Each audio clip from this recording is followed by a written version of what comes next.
Thank you for joining Wars of the Roses. And this is the thought of the month, the unity of thought by the Imperator. An article taken from Rosicrucian Digest, volume 16, number 11, December 1938. The thought of the month, the unity of thought by the Imperator. At this time of the year, there is a very general agreement among the peoples of the Western world in regard to one timely thought. It is this unity of thought which makes this period of the year significant and important. Regardless of whether we are Jews or Gentiles, Roman Catholics or Protestants, Mohammedans, Buddhists or what, we view the holiday season at the close of the year with one idea, and that is the picture and thought of peace and friendliness. Although the Christmas holidays are purely Christian holidays in a religious or ecclesiastical sense, they are universal holidays in the minds of mankind, and Jews and Gentiles alike can agree upon the one idea that the Christmas period represents a period for the expression of love and good fellowship, and that it is symbolical of peace. By the time that most of you are reading these words of mine, you will have participated in the so-called Thanksgiving festivities in accordance with a very old custom of the United States. But this custom came to be established as a national event solely because it was already written in the hearts of men and is expressed in the hearts and minds of men in many countries in the fall of the year, regardless of national proclamations or official holidays. In many parts of the world, the fall of the year is the season for harvesting and for taking account of the abundant blessings of nature, and it is naturally, and has always been so, a time for man to give thanks and to express his appreciation to God, to the cosmic and to the universe for all the abundant blessings he has received.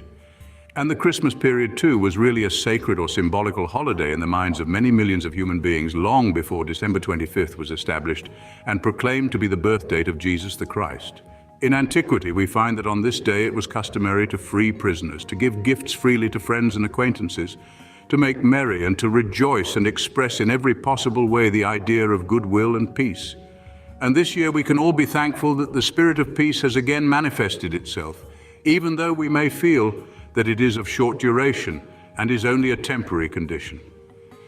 Nevertheless, in those parts of the world where a few months ago turmoil and war were anticipated, there will be considerable peace, harmony and quiet throughout this symbolic holiday period.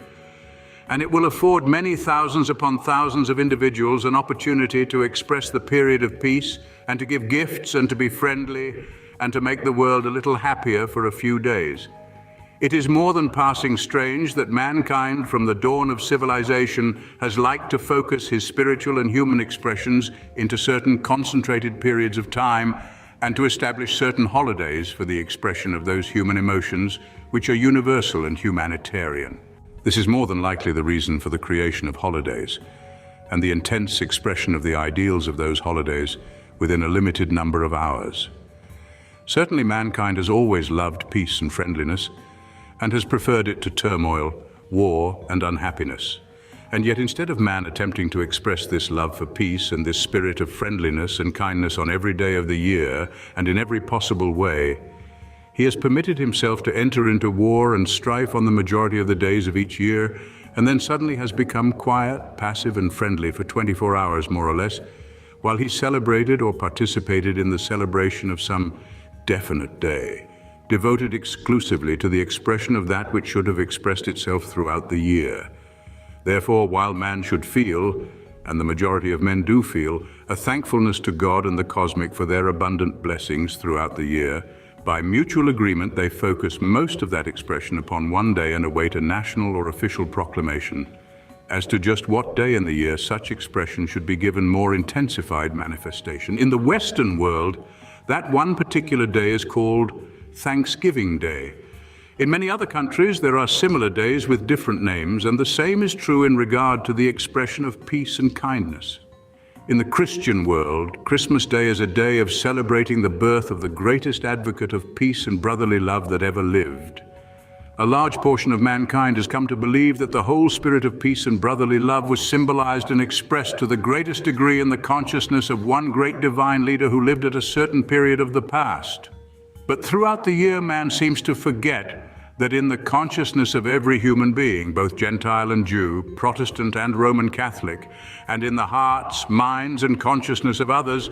there is resident throughout the year, as a permanent part of their natures, that same Spirit of the Christ that makes for the ever-increasing desire for peace and brotherly friendliness and love. The spirit of peace was not born only in the consciousness of one great man at one time, but has been born in the consciousness of every human being since God created the first man and woman, and it is daily and hourly reborn in the consciousness of every newly born child. Each one of us is, therefore, a potential peacemaker, and each one of us should preach and talk and think and advocate peace and brotherly love throughout every day of the year and throughout every century. If this were actually a fact in its practical application, there would be no such period of anticipated horror, suffering and torture as was in the minds of millions of human beings but a few months ago. But since, by agreement, man has concentrated the spiritual and humanitarian thoughts and activities into certain days or weeks of the year, let us make the most of those periods and try to compensate in those periods for our lack or laxity of expression throughout the rest of the year. Let each one of us try to do something of a very practical and definite nature during this coming holiday season, not only to assist in making more permanent the establishment of universal peace between nations, but to promote universal peace between the peoples of each country and each community and each neighborhood. Let us try and do for the unfortunates what they hope and pray will come to them at the hands of man. Let us not forget those who are shut in or confined or unfortunate or underprivileged. Let us not be abundant and free solely in our gifts to those who are relatives and friends, and where we feel that our friendly actions and kindly gifts are an obligation or a duty. But let us think of those who may be only dreaming of the possibility of such humanly brotherly expression and surprise them and encourage them in their dreams, their hopes, and their aspirations. Millions of unfortunate, underprivileged children still look upon the spirit of Christmas as an ethereal, theoretical idea that has never yet made its full expression in their lives, and yet they are hopeful that someday the miracle of miracles will happen, and that the things they have dreamed about may be made manifest. To step suddenly and unexpectedly into the lives of some of these unfortunate and underprivileged children, or into the lives of some of these shut-ins or elderly people who are alone in the world, and let them see that without duty or obligation, without any other motive than that of the spirit of Christmas, mankind can remember them and do what the greatest peacemaker of the world did in antiquity, will revive their hopes and their ideals and make life once again worth living. And the joy and happiness that will come to your consciousness in having done something like this will be more like the joy and happiness of the spirit of Christmas than anything you may have ever experienced before. And of the quality of gifts or the nature of gifts, there is none that quite equals in value or in blessing the kindly words, the friendly hand clasp,